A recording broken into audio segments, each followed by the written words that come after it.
जय जय श्री चैतन्य जय नित्यानंद। जय जय श्री चैतन्य जय नित्यानंद। जय अद्वैत चंद्र जय गौर भक्त वृंद। जय अद्वैत चंद्र जय गौर भक्तवृंद। जय जय श्री चैतन्य जय नित्यानंद। जय जय श्री चैतन्य जय नित्यानंद। जय अद्वैत चंद्र जय गौर भक्त वृंद। जय जय श्री चैतन्य जय नित्यानंद। जय अद्वैत चंद्र जय गौर भक्त वृंद।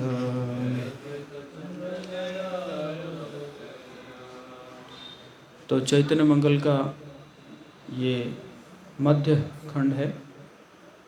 मध्य खंड का तीसरा अध्याय अद्वैत तत्व कथन, इसके बारे में चर्चा चल रही है।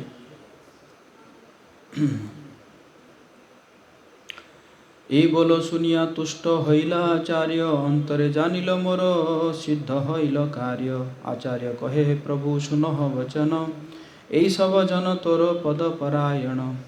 ভকত বৎসল তুমি করুণা সাগর, প্রেম ধন দিয়া নিজ ভক্ত রক্ষা কর। তবে সেই সব জন প্রভু কাছে গিয়া, বসিলা आसने करी प्रभु को बेड़िया। तो महाप्रभु के इन शब्दों को सुनकर श्रील अद्वैत आचार्य बहुत प्रसन्न हुए। इससे पहले महाप्रभु बोले हैं, हे अद्वैत आचार्य, आपके ये सब बालक सदैव मुझसे भगवत प्रेम प्राप्त करने के लिए प्रार्थना करते हैं। आज मैं आपसे यह कहता हूँ कि मैं उन्हें दिव्य प्रेम भक्ति प्रदान कर रहा हूँ। तो इससे अद्वैत आचार्य बहुत प्रसन्न होते हैं। अपने हृदय में उन्होंने विचार किया कि अब मेरा आंतरिक कार्य सफल हो गया। तत्पश्चात अद्वैत आचार्य ने कहा, हे प्रभु, कृपया मेरे वचनों को सुनिए। ये सभी व्यक्ति आपके श्री चरणों के प्रति पूर्णतः समर्पित है। हे गौरहरि, आप अपने भक्तों के प्रति अत्यधिक वत्सल है। आप करुणा के सागर है। कृपया अब अपने भक्तों को दिव्य भगवत प्रेम प्रदान करके उनकी रक्षा कीजिए। इस प्रकार अद्वैत आचार्य जो है चैतन्य महाप्रभु को प्रार्थना कर रहे हैं। तब सभी भक्तगण चैतन्य महाप्रभु के निकट गए और चारों ओर बैठते हुए उन्होंने भगवान को घेर लिया। उस दृश्य में भगवान गौर सायंकाल के आकाश में प्रकाश भरने वाले चंद्रमा के समान प्रतीत हो रहे थे। अद्वैत आचार्य की ओर कटाक्ष करते हुए भगवान गौर ने कहा, कमलाक्ष तुमी मोर परम भक्त, तुम्हारा कारणे आइलू हईलू बेकत। मोर गुण नित्य गीते हो तुमी सुखी, सर्वजन भक्ति पर हो यहाँ देखी। हे कमलाक्ष, भगवान अद्वैत आचार्य कह रहे हैं, हे कमलाक्ष, आप मेरे सर्वोच्च भक्त हैं। आपके कारण ही मैं इस जगत में आया हूँ। अद्वैत आचार्य जो है शालिग्राम शिला के ऊपर तुलसी और गंगा जल से सेवा करते थे और पुकारते थे कि हे कृष्ण, आपको आना ही पड़ेगा। तो इसी को भगवान कह रहे हैं, आप मेरी महिमाओं का गान तथा नृत्य आदि करने में अत्यधिक सुख का अनुभव करते हैं। मैं देखता हूँ कि यहाँ उपस्थित हर कोई भगवत भक्ति पर में तत्पर है। इन शब्दों को सुनकर श्रीवास पंडित भगवान गौर के समीप गए तथा प्रसन्न हृदय के साथ बोले। अब श्रीवास पंडित बोल रहे हैं, एक निवेदन प्रभु सुनो मोर बोलो, कहिते डराऊं मुपुन चित्त उतरलो। एकटी संदेह पूछो हृदय कार्य, तुम्हारा की भक्तो यही अद्वैत आचार्य। श्रीवास पंडित ने कहा, मेरा आपसे एक निवेदन है। मैं बोलने से भयभीत हो रहा हूँ और मेरे हृदय में उत्पात हो रहा है। मेरे हृदय में एक संदेह है, अतः मेरा प्रश्न है कि क्या अद्वैत आचार्य आपके भक्त है? श्रीवास पंडित पूछ रहे हैं। इन शब्दों को सुनकर भगवान गौर के नेत्र लाल हो गए और क्रोध युक्त मुख से उन्होंने डांटते हुए कहा, उद्धव एवं अक्रूर दोनों ही मुझे अत्यंत प्रिय है। क्या आप यह विचार करते हैं कि अद्वैत आचार्य उनसे कम है?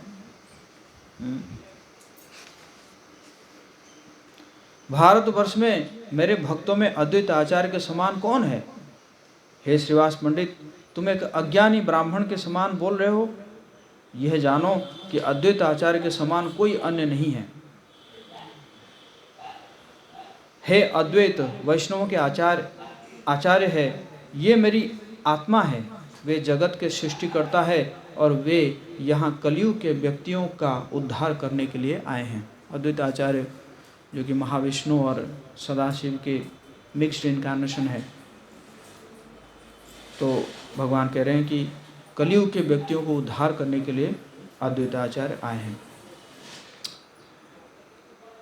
और यहाँ पे बोल भी रहे हैं महाप्रभु कि वैदिक शास्त्रों में उन्हें महाविष्णु के रूप में वर्णित किया गया है। वे इस जगत में एक भक्त के रूप में अवतरित हुए हैं तथा अद्वैत आचार्य बने हैं। अतः मैं अत्यंत सुस्पष्ट रूप से यह वचन कहता हूँ कि आप सब अत्यंत भक्तिपूर्वक अद्वैत आचार्य का हर क्षण गुणगान करें।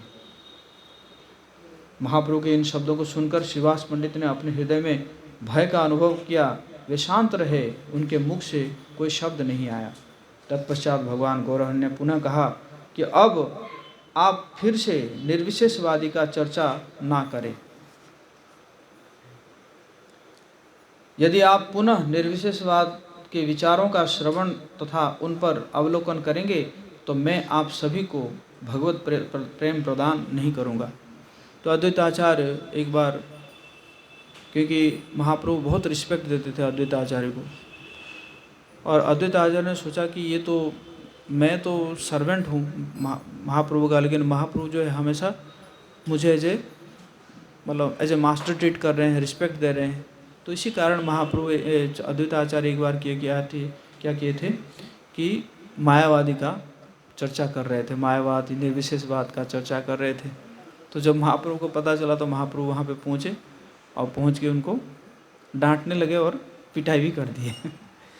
तो इसी प्रकार महाप्रभु करें, है ना, दोबारा ऐसा नहीं करिएगा, अगर करोगे तो फिर भगवत प्रेम में प्रदान नहीं करूँगा। जो व्यक्ति कर्म तथा ज्ञान से विमुख होते हैं वे ही भगवान कृष्ण के प्रति दिव्य प्रेम प्राप्त करते हैं। यह जानकर कर्म एवं ज्ञान का आश्रय न लीजिए। इन शब्दों को सुनकर श्रीवास पंडित ने कहा, कृपया मुझे यह वर दे कि मेरा हृदय निर्विशेषवादी के बाद के विचारों को पूर्ण तो भूल जाए। मुरारी गुप्त ने कहा, हे प्रभु, मैं निर्विशेषवादी के विषय में कुछ नहीं जानता। यह सुनकर महाप्रभु ने कहा, आप अद्वैत आचार्य से वास्तविक परम सत्य के बारे में सीख सकते हो। शुद्ध हृदय से गंभीरतापूर्वक कृष्ण के प्रति दृढ़ भक्ति करो।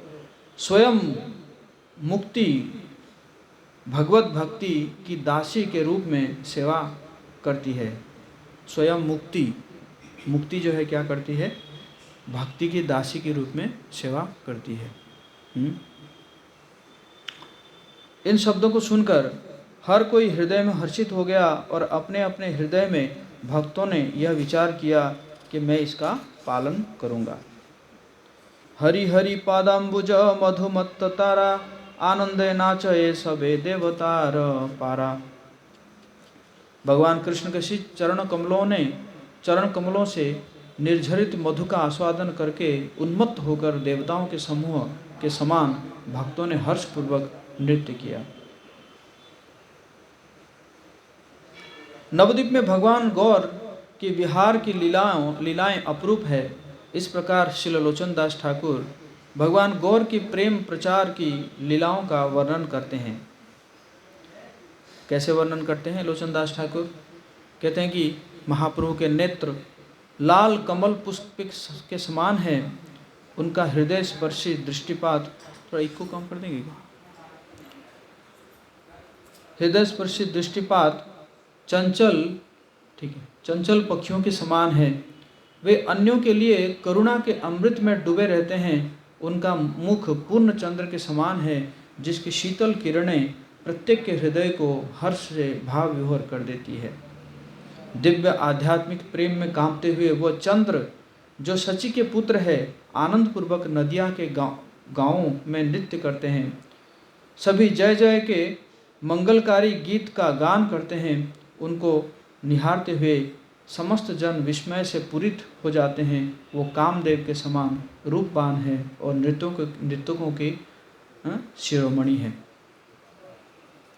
उनके शरीर के रोम सीधे खड़े हो जाते हैं, उनका शरीर पसीना से लथपथ है, उनका शरीर दिव्य आध्यात्मिक प्रेम से पूरित है।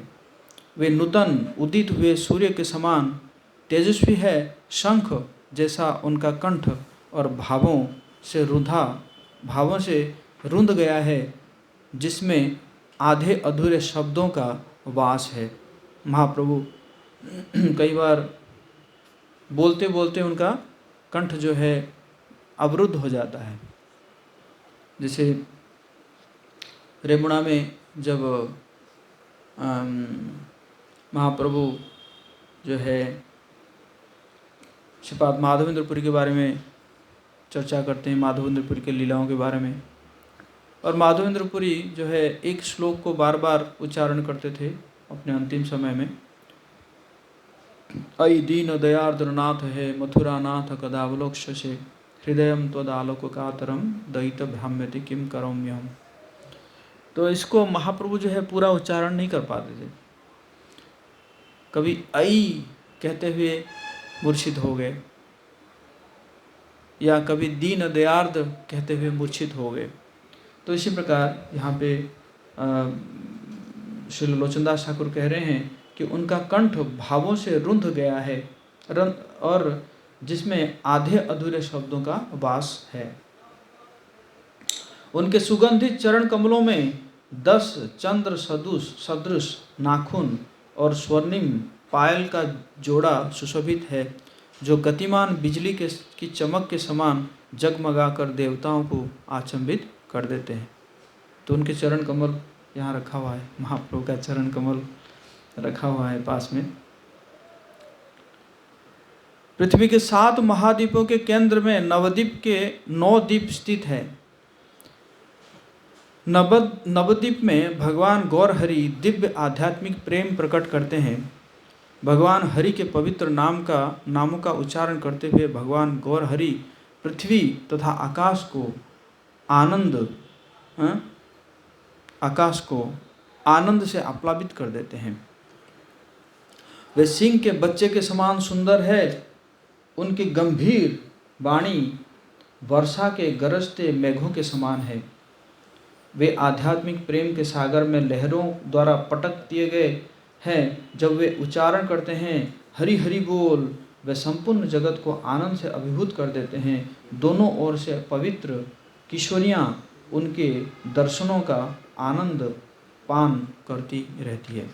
इस प्रकार महाप्रभु के बारे में लोचनदास ठाकुर कह रहे हैं। फिर कह रहे हैं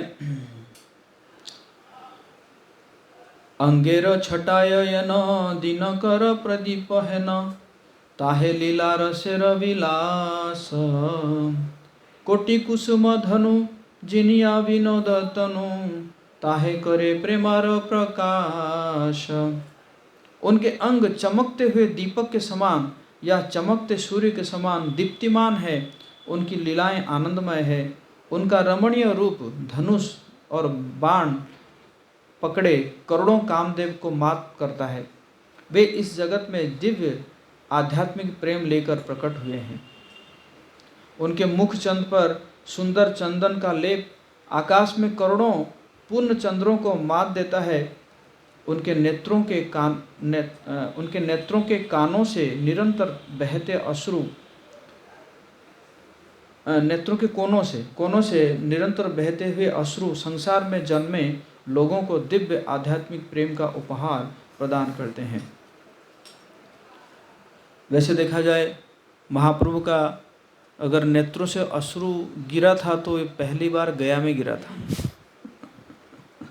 पहली बार गया में जब विष्णुपाद का दर्शन किए तो फर्स्ट टाइम जो है महाप्रभु अपने आप को भक्त रूप में प्रकट किए थे। उससे पहले निमाई पंडित का लीला संपन्न हो रहा था। तो वे एक मस्त हाथी के समान मनोहर है। वे दिव्य प्रेम से अभिभूत थे। उनको निहारते हुए हर कोई विस्मित हो जाता था। वो सुंदर किशोरियों को मंत्रमुग्ध कर देते थे। उनको एकटक देखते हुए वे अपने घर जाना भी भूल जाती थी और कामदेव की तृष्णा से भर उठती थी। मैं किस प्रकार और किसी रूपक या उपमा से अपने गौर हरि का वर्णन कर सकता हूँ। उनका मनोहर रूप दया से परिपूर्ण था। उन्होंने नदिया वासियों को ऐसे दिव्य आध्यात्मिक प्रेम से पूरित कर दिया था कि उन्हें दिन या रात का भी भान नहीं रहता था। श्री लोचन दास आनंदित होकर इस गीत का गान करते हैं। चौथा अध्याय, नित्यानंद मिलन। भगवान गौरचंद्र मेरे प्राण हैं। भगवान गौर अपने निवास में एक भव्य दिव्य आसन पर बैठे थे। वे चारों ओर से अपने भक्तों के द्वारा घिरे हुए थे। तब भगवान गौर ने श्रीवास पंडित की ओर कटाक्ष करते हुए पूछा, हे श्रीवास, क्या आप अपने नाम का अर्थ जानते हैं? श्रीवास को पूछ रहे हैं महाप्रभु, आपका नाम है, आपका नाम का अर्थ आप जानते हैं? श्री चैतन्य ने कहा, आप तो भगवत भक्ति के विशुद्ध धाम हो, अतः आपका नाम श्रीवास है। तब गोपीनाथ की ओर देखकर भगवान गौर ने कहा, आप मेरे प्रति अत्यंत समर्पित है। मैं जहाँ भी जाता हूँ आप मेरे पीछे पीछे जाते हैं। मुरारी गुप्त की ओर देखकर भगवान गौर ने कहा, आप अपने श्लोकों का उच्चारण करें, मैं उन्हें सुनूंगा। इन शब्दों को सुनकर अति बुद्धिमान मुरारी ने अपने द्वारा किए गए एक श्लोक का उच्चारण किया, जिसे भगवान गौर ने सुना। तो उस श्लोक का अनुवाद इस प्रकार है। जिनके मुकुट स्थित मणि ज्योति से दिक् समूह उद्भासित है, जो बृहस्पति एवं शुक्राचार्य सदृश दीप्तिमान कुंडल द्वय से सुशोभित है, जिनका वदन मंडल निष्कलंक धर सदृश है, वो त्रिजगत गुरु श्री रामचंद्र का मैं भजन करता हूँ। मुरारी गुप्त, क्योंकि मुरारी गुप्त तो भगवान राम के भक्त थे हनुमान जी ही थे, हनुमान जी का ही वो थे। तो इसलिए वो हालांकि महाप्रभु को के लिए श्लोक लिख रहे हैं, लेकिन किस भाव से, मतलब भगवान राम, मतलब महाप्रभु को भगवान राम जैसे ही रिगार्ड कर रहे हैं। जिनके नयन युगल उद्यत दिवाकर किरण द्वारा प्रस्फुटित कमल के समान प्रफुल्ल एवं मनोहर है, जिनके ओष्ठ द्वय सुपक्व बिंब फल सदृश है, जिनकी नासिका परम मनोहर है एवं जिनकी हास्य चंद्र किरण से ने स्निग्ध माधुर्य को पराभूत किया है, उन त्रिजगत गुरु श्री रामचंद्र का मैं सदैव सर्वदा भजन करता हूँ। रघुवीराष्टक के इन श्लोकों का श्रवण करने के पश्चात भगवान गौर ने मुरारी के मस्तक पर अपने चरण रख दिए। रामदास बोली नाम लिखिला कपाले, मोर प्रसादे तुमी रामदास हईले। रघुनाथ बिने तुमी तिले के नाजिय, मुई तोर रघुनाथ जानी ह निश्चय। इहा बोली राम रूप देखाइल तारे, जानकी सहिते सांगो पांगो सब मिले। तो तत्पश्चात मुरारी के मस्तक पर रामदास महाप्रभु लिखती है,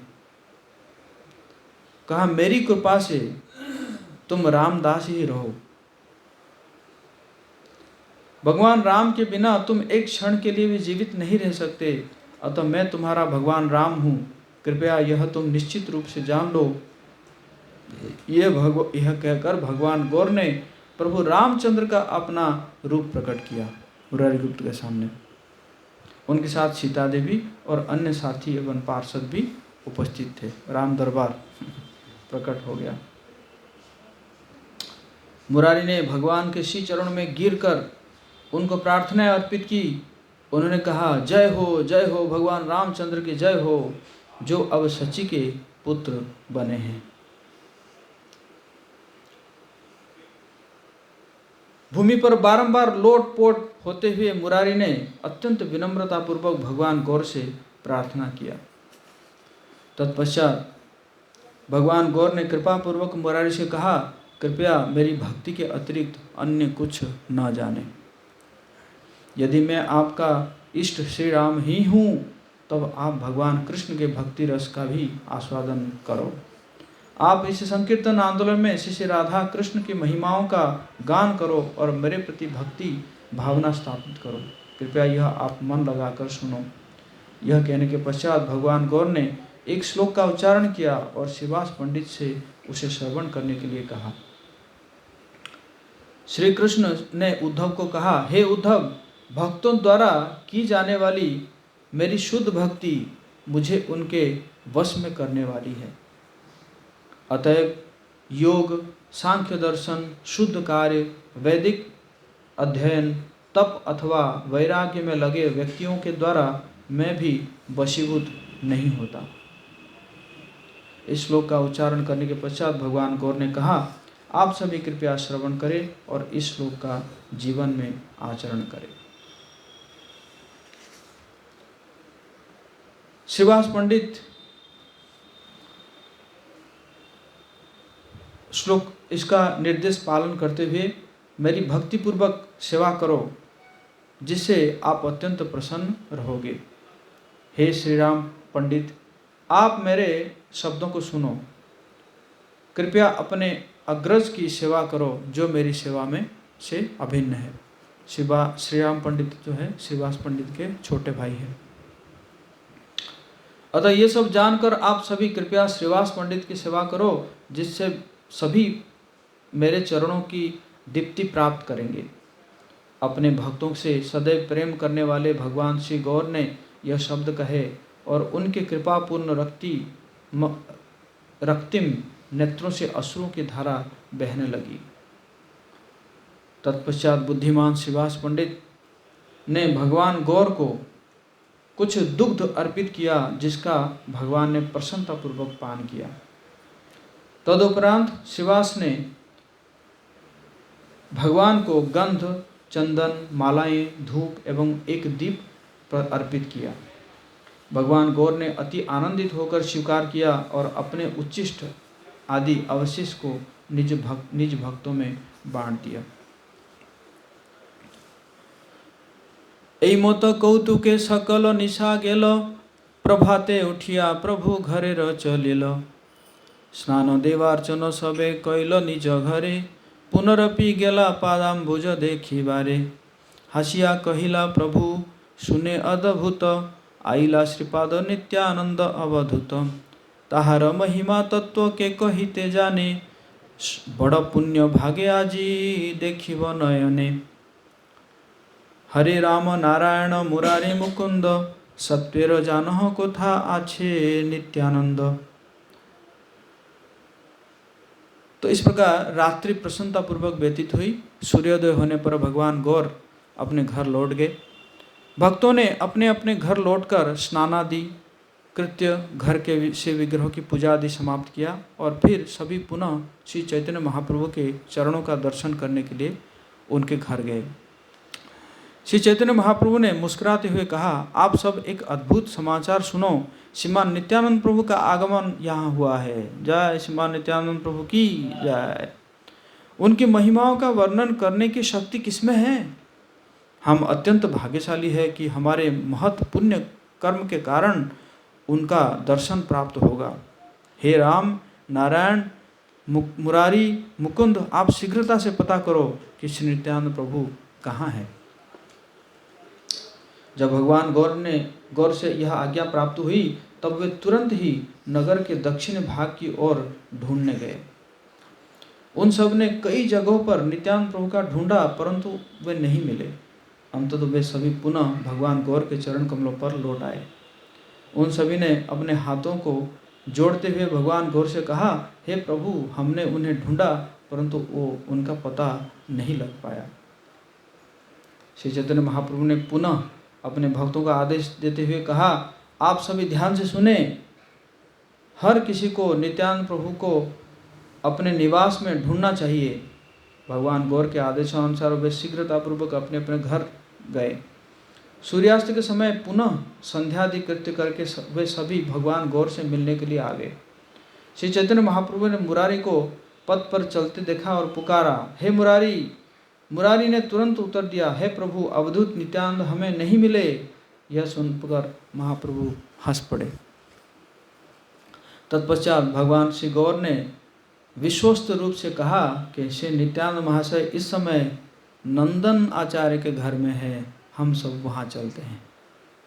नंदन आचार्य घर जो कि हमारे मंदिर के थोड़ा सा पहले पड़ता है, राइट साइड में। महाप्रभु के इन शब्दों को सुनकर भक्तगण हर्षित हो गए। जय जय का उच्चारण करते हुए सभी भगवान के साथ चले। पथ पर अग्रसर होते उन सभी ने हरि हरि के उच्चारण से महान कोलाहल किया। भगवान गौर के शरीर के बाल खड़े हो गए और उनका कंठ भावावेश में गदगद था। भावावेश के कारण भगवान गौर के नेत्रों से अविरत 5-7 अश्रुओं की धाराएं प्रवाहित होने लगी। वे स्वर्ण कांति वाले प्रभु भावन्माद के कारण पथ पर आगे चल नहीं सके।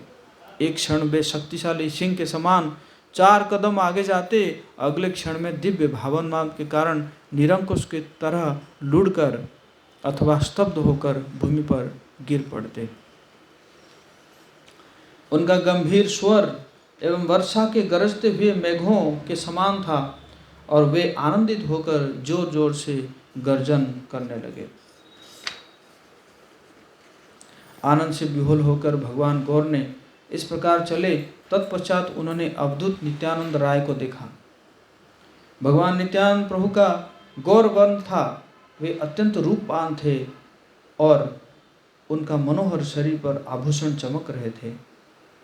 उनकी कमर पर उत्तम पीताम्बर शोभायमान हो रहा था और सिर पर एक चंपक पुष्प के वर्ण की पगड़ी बांधी हुई थी। चलते समय उनके चरणों के नुपुरों की ध्वनि सुनाई दी। उस ध्वनि को सुनकर सुंदर मृगनयनी कन्याओं ने अपने हृदय कंपित होते अनुभव किया। चमकते विद्युत के समान उनकी मुस्कुराहट ने सुंदर कन्याओं की लज्जा को चुरा लिया। उनका गंभीर स्वर वर्षा ऋतु के बादलों की गर्जना के समान था। उनके इस स्वर की सिंह गर्जना सुनकर कलयुग का पागल हाथी तुरंत पराजित हो गया। एक मदोन्मत्त हाथी के समान उनकी सुंदर चाल थी। भावन्मत्त प्रेम की धाराएं निरंतर रूप से उनके प्रफुल्लित श्रीमुख से प्रवाहित हो रही थी। उनका शरीर पुलकादि अष्ट सात्विक विकारों से पूरित था। उन्होंने अपने हाथ में कलयुग के अभिमान को चूर चूर करने के लिए स्वर्णित छड़ी धारण की थी। उनकी मनोहर हथेलियाँ रक्त वर्णित कमल पुष्पों के समान था। उनने कंगन, बाजूबंद, गले में हार तथा उन अनेकों खनकने वाले आभूषण धारण किए थे। उनके गालों पर कुंडल लटक रहे थे जो सूर्य के समान उत्तम थे। वे भावन्मत्त प्रेम के कारण भूमि पर बारंबार गिर कर उठ रहे थे। किसी ने कहा, इन्हें संभालो। तब उन्होंने सभी से पूछा, यहाँ गोपाल कृष्ण कहाँ हैं? एक दिव्य बालक के समान वे एक क्षण हंसते और अगले ही क्षण वो रो पड़ते। वे अचानक रेवती को संबोधित करते हुए बोले, मुझे कुछ मधु प्रदान करो, शहद। एक क्षण वे अपने दोनों पैरों के साथ पुनः पुनः कूदे। अगले क्षण उन्होंने कुछ ऐसे शब्द कहे जिन्हें कोई समझ नहीं पाया। अंगेर सौरभे यत युवतीरगण कुलवती मद तारा छाड़िया तखन भूमिते पड़िया प्रभु प्रणाम करे करिल विनय स्तुति मधुर अक्षरे पढ़िलेन प्रभु पदे नित्यानंद राय दाहर चरण दाहे धरिवारे जाय चाय। उनके श्री अंग की सुगंध ने कुलवती युवतियों का अभिमान नष्ट कर दिया। भूमि पर गिरते हुए भगवान श्री गौर ने उन्हें प्रणाम अर्पित किया और मधुर वचनों से उनकी स्तुति की। तत्पश्चात श्री नित्यानंद प्रभु भगवान गौर के चरणों में गिर पड़े। वे दोनों एक दूसरे के चरणों को पकड़ने का प्रयास करने लगे। महाप्रभु भी नित्यानंद प्रभु के चरण को पकड़ने के प्रयास कर रहे थे और नित्यानंद प्रभु जो है चैतन्य महाप्रभु के चरण को पकड़ने के लिए प्रयास कर रहे थे। उन दोनों ने क्रंदन करते करते एक दूसरे का आलिंगन किया। आप कहाँ थे, यह कहकर क्रंदन करते हुए वे एक दूसरे का श्रीमुख देखने लगे। तब श्री नित्यानंद प्रभु ने कहा, मैंने संपूर्ण पृथ्वी का भ्रमण किया, तुम कहाँ थे, मैं तुम्हें ढूंढ नहीं पाया। अंततः मैंने सुना कि नंद महाराज के पुत्र अब श्री नवद्वीप गौड़ देश में छुपे हुए हैं। मैं यहाँ चोर को पकड़ने के लिए आया हूँ। अब मैंने उस चोर को पकड़ लिया है, वो अब भागकर कहाँ जाएगा। महाप्रभु को पकड़ लिए तो कह रहे हैं मैंने अब चोर को पकड़ लिया है। ब्रजे प्रसिद्धम नवनीत चोरम।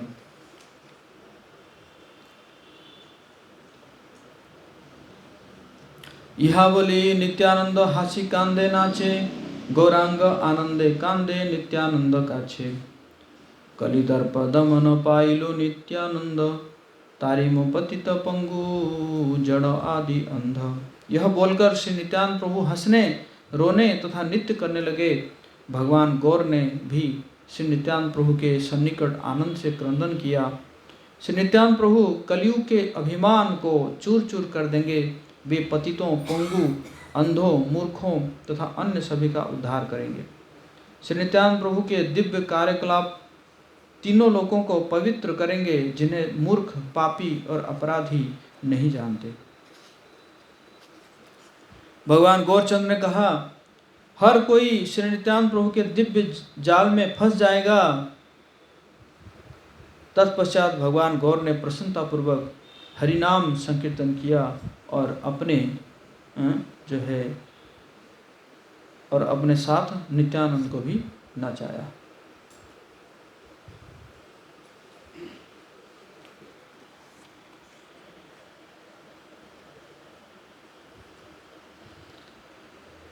नृत्य समाप्त होने के पश्चात वे दोनों एक साथ बैठ गए और सभी लोग उन्हें आनंदित होकर अपने नेत्रों से उन्हें देखा।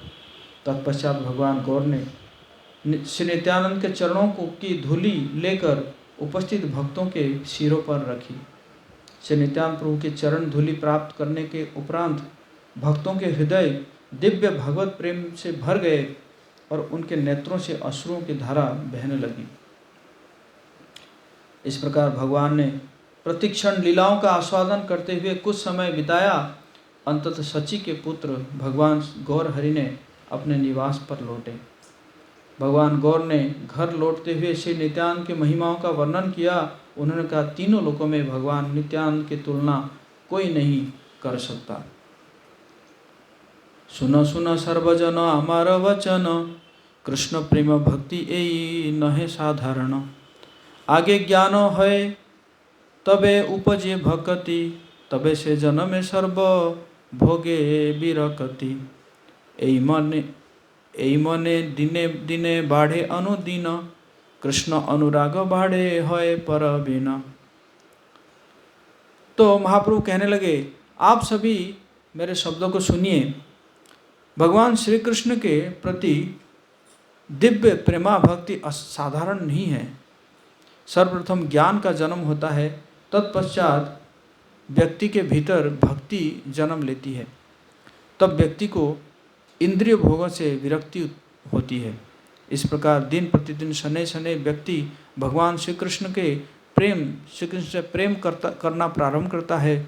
तब वो आध्यात्मिक जीवन में उन्नत होता है।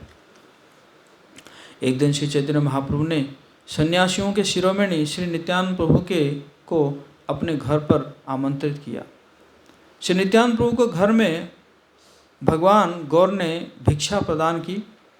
उन्होंने उनके अंगों पर सुगंधित चंद का लेप किया, उन्हें भव्य पुष्पमाला अर्पित की तथा उपयुक्त रूप से उनकी पूजा की। श्री नित्यानंद को देखकर सची माता के नेत्रों का दिव्य सुख की अनुभूति हुई और वे प्रेमोन्माद से उनके मुख को निहारने लगी। सची माता सच्ची माता से भगवान गौर ने कहा, हे माता, आप श्री नित्यानंद को अपना ही पुत्र समझ ले और उनकी देख रेख मुझसे अधिक अच्छी तरह से करें। सच्ची माता अपने ही पुत्र के समान नित्यानंद प्रभु के श्रीमुख को देख रही थी। तब अचानक उन्होंने कहा, तुम मेरे ही पुत्र हो। हे नित्यानंद, कृपया तुम मेरे विश्वम्भर के प्रति सदैव दयालु हो। आज से तुम दोनों ही मेरे पुत्र हो। यह कहते कहते सच्ची माता के नेत्रों में अश्रुओं की धारा बहने लगी और अपने पुत्र के समान प्रेम करते हुए उन्होंने श्री नित्यानंद प्रभु को का आलिंगन किया। तब श्री नित्यानंद प्रभु ने अपने माता के समान प्रेम करते हुए सची देवी के चरणों पर दंडवत प्रणाम किया। श्री नित्यानंद प्रभु ने कहा, हे माता, आपने जो कहा वो सत्य है। मैं आपका पुत्र हूँ, कृपया इसे निश्चित रूप से जाने। एक माता अपने पुत्र के अपराधों को गंभीरता से नहीं लेती। मैं आपका ही पुत्र हूँ और हर प्रकार से सत्य है। सच्ची माता श्री नित्यानंद प्रभु के प्रति मातृ प्रेम से भर गई थी। उनके नेत्रों से अश्रु प्रवाहित हो रहे थे और वाणी गदगद हो रही थी। एई मते स्नेह रसे हईल गर गर, दुई पुत्र देखी सचिर जुड़ाइल अंतर। आर दिने श्रीवास पंडित भिक्षा देलो, ताहार आश्रमे अवधूत भिक्षा कलो। इस प्रकार सची माता मातृ प्रेम के रस में डूब गई थी। अपने दोनों पुत्रों को देखकर उनका हृदय दिव्य सुख से भर गया था। एक अन्य दिन श्रीवास ठाकुर ने भगवान नित्यानंद प्रभु को प्रसाद सेवन के लिए आमंत्रित किया और उन्होंने उन्हीं के घर में प्रसाद ग्रहण किया। श्रीवास पंडित के घर प्रसाद पाकर नित्यानंद प्रभु ने परमानंद का अनुभव किया और वहीं उनका दिन व्यतीत हुआ। उसी क्षण मुस्कुराते हुए भगवान श्री चैतन्य महाप्रभु ने श्रीवास ठाकुर के आंगन में प्रवेश किया। श्री चैतन्य महाप्रभु ने घर के देवालय में प्रवेश कर श्री विग्रह के सिंहासन पर बैठकर कहा, अपने नेत्रों से आप सब मुझे देखें। इन शब्दों को सुनकर सन्यासियों के शिरोमणि नित्यानंद प्रभु ने भगवान गौर के शरीर को आदरपूर्वक देखा। भगवान गौर को तत्वतः कोई समझ नहीं पाया। अंततः तब उन्होंने इंगित करते हुए कुछ कार्य करने के लिए कहा। अपने पार्षदों की और कटाक्ष कर श्री चैतन्य महाप्रभु ने पुनः कहा, आप सभी इस मंदिर के कक्ष से बाहर जाइए। भगवान गौर की आज्ञा पालन करने हेतु सभी उस कक्ष से बाहर चले गए। उसके पश्चात भगवान गौर और नित्यानंद प्रभु एकांत में थे। उन दोनों के बीच वार्तालाप के रहस्य को कौन जान सकता है। भगवान गौर ने कहा, हे नित्यानंद, मेरी और देखे, आपने मुझे ढूंढने के लिए अत्यधिक परिश्रम किया है। यह कहकर श्री चैतन्य महाप्रभु ने श्रीमान नित्यानंद प्रभु को सर्वप्रथम षड्भुज रूप दिखाया। हरि बोल, षड्भुज रूप की जय। तत्पश्चात चतुर्भुज रूप प्रदर्शित करके अपना नव अद्वितीय द्विभुज रूप का भी दर्शन कराए। इस अत्यंत अद्भुत रूपों को देखकर श्रीमान नित्यानंद प्रभु ने पूर्व काल में उन दोनों द्वारा आस्वादित लीलाओं का स्मरण किया। जैसे ही नित्यानंद प्रभु ने देखा कि उसी समय भगवान गौर ने एक ही रूप में 3 भगवत स्वरूपों का प्रकट किया। राम कृष्ण गौरांग देखिल दिव्य तनु, पश्चात देखिल स्तम नव किशोर राधा कानु। श्री नित्यानंद प्रभु ने षड्भुज रूपों में भगवान रामचंद्र, भगवान कृष्ण और उनके साथ भगवान गौर को एक ही साथ सम्मिलित रूप में देखा। तत्पश्चात शाश्वत रूप से नव यौवन युगल श्री राधा कृष्ण को भी देखा। तब श्री नित्यानंद प्रभु ने अति हर्षपूर्वक नृत्य किया। उनके आनंद की कोई सीमा नहीं थी। वे भावन्माद प्रेम के महासागर की बाढ़ में थे, एक ऐसा महासागर जिसका कोई क्षितिज नहीं था। हर कोई इन अद्भुत कथाओं का श्रवण करे। श्री लोचन दास ठाकुर सुखपूर्वक भगवान गौरांग की दिव्य लीलाओं का गान करते हैं। हरे कृष्णा कृष्ण कृष्ण हरे हरे, हरे राम राम राम हरे हरे। तो इसी प्रकार आज हम यहीं पे विराम देते हैं। अगली बार हम पढ़ेंगे श्री अद्वैत हरिदास मिलन। श्री चैतन्य मंगल की जय, श्री लोचन दास ठाकुर की जय, जगत गुरु श्री प्रभुपाद की जय।